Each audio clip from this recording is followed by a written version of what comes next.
Maharaja gold and diamonds, toll junction, Edappally, Palluruthy, Thrippunithura, Kalady, Eramalloor, Aroor പള്ളി, തുറവൂർ, തൃശൂർ. മുൻ MP KP Dhanapalan അനുസ്മരണവും ഫോട്ടോ അനാച്ഛാദനവും നടത്തി. പറവൂർ അർബൻ ബാങ്കിന്റെ ബോർഡ് മെമ്പറായിരുന്ന മുൻ MP KP ധനപാലന്റെ അനുസ്മരണവും ഫോട്ടോ അനാച്ഛാദനവും ബാങ്ക് അങ്കണത്തിൽ വെച്ച് സംഘടിപ്പിച്ചു. ബാങ്ക് പ്രസിഡന്റ് MS രാധാകൃഷ്ണൻ ചടങ്ങിന്റെ ഉദ്ഘാടനം നിർവഹിച്ചു. Bank vice president Ravi Chettiar, Paravur നഗരസഭ മുൻ ചെയർപേഴ്സണും മുൻ ബാങ്ക് ഡയറക്ടർ ബോർഡ് മെമ്പറുമായിരുന്ന വത്സല പ്രസന്നകുമാർ, മുൻ bank president George Chakkiyath, VC Pathros, Ananthan മാഷ്, AO Antappan, Ajith Panikkassery, Prathapan KR, KM Laiju, Linde Antony, doctor Sreedevi Mohan, Latha Mahesh, Divya Aneesh, Venu Rajesh, secretary Manju Narayanan തുടങ്ങിയവർ ചടങ്ങിൽ പങ്കെടുത്തു.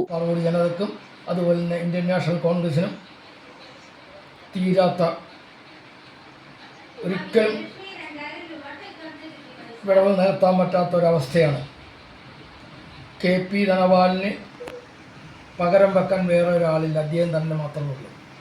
ഈ അവസരത്തിൽ ഞാൻ ഓർക്കുകയാണ്, നമ്മളുടെ രാഷ്ട്രീയ നിരൂപകനായ ശ്രീ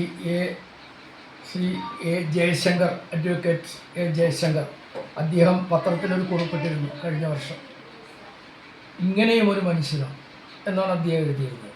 കാരണം ഒരുപാട് പ്രതിസന്ധികൾ തരണം ചെയ്തിട്ട് ഒരിക്കലും അദ്ദേഹം മറുത്തൊരു വാക്ക് പറയാണ്ട് നേതൃത്വത്തോട് കൂടെ ചേർന്ന് നിന്ന് എന്ത് ആജ്ഞകളും ശിരസാവഹിച്ചിട്ടുള്ളൊരു മനുഷ്യൻ.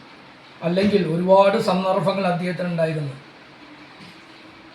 കാരണങ്ങളൊന്നും തന്നെയില്ല, അദ്ദേഹത്തെ അതിൽ നിന്നെല്ലാം വ്യതിചലിപ്പിക്കാൻ നേതൃത്വം പറഞ്ഞു. അദ്ദേഹം അതിൽ നിന്ന് വ്യതിചലിച്ച് നിന്നു. അത് കാരണം അദ്ദേഹത്തിൻ്റെ ജീവിതത്തിൽ ഒരുപാട് പടവുകൾ ചവിട്ടിക്കയറാനുണ്ടായിരുന്നു.